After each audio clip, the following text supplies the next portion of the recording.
Si l'on cherche les causes qui mirent cette masse en mouvement, sans doute on doit reconnaître que les ordonnances de Juillet furent le signal du vaste soulèvement dont Paris devint le théâtre.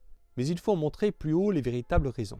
La grande méprise de la royauté et de la bourgeoisie, qui se craignaient sans avoir de motifs sérieux de se craindre, telle fut l'occasion de la crise. Quant aux éléments de la catastrophe, ce fut d'abord une conspiration essentiellement restreinte, mais toujours prête à tout, mais permanente, qui se cantonna dans la légalité comme dans une citadelle, jusqu'au moment où, l'émeute venant d'éclater, elle en fit une révolution. Il faut ajouter encore l'occasion favorable d'une crise commerciale et industrielle qui, mettant 3 ou 4 grandes maisons de Paris au désespoir, les détermina à précipiter leurs ouvriers dans l'insurrection avec la pensée que leur fortune politique sauverait peut-être leur fortune commerciale du naufrage. Enfin, il existait dans les classes populaires un sentiment confus d'indignation et de colère contre l'invasion européenne à laquelle les désastres du Premier Empire et les malheurs des temps avaient livré la France.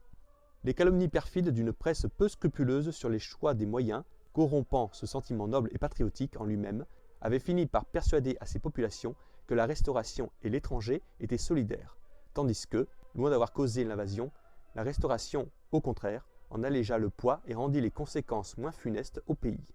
La responsabilité de la Révolution de Juillet et des malheurs qui l'ont suivie incombe à cette opposition à outrance qui ne songeait qu'à battre en brèche l'autorité, espérant avoir part aux dépouilles de cette illustre mourante que l'on appelait la monarchie française. Ainsi, une double méprise de la royauté et de la bourgeoisie, une conspiration restreinte, et à côté du mauvais vouloir des ennemis de la royauté, les fautes du ministère, une vaste crise commerciale, un préjugé populaire, telles furent les causes qui enfantèrent la Révolution de Juillet.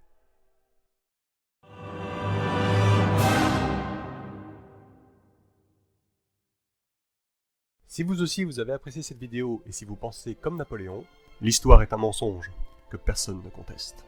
Je vous invite à laisser votre avis, liker la vidéo, vous abonner à la chaîne et pourquoi pas partager cette vidéo. Merci.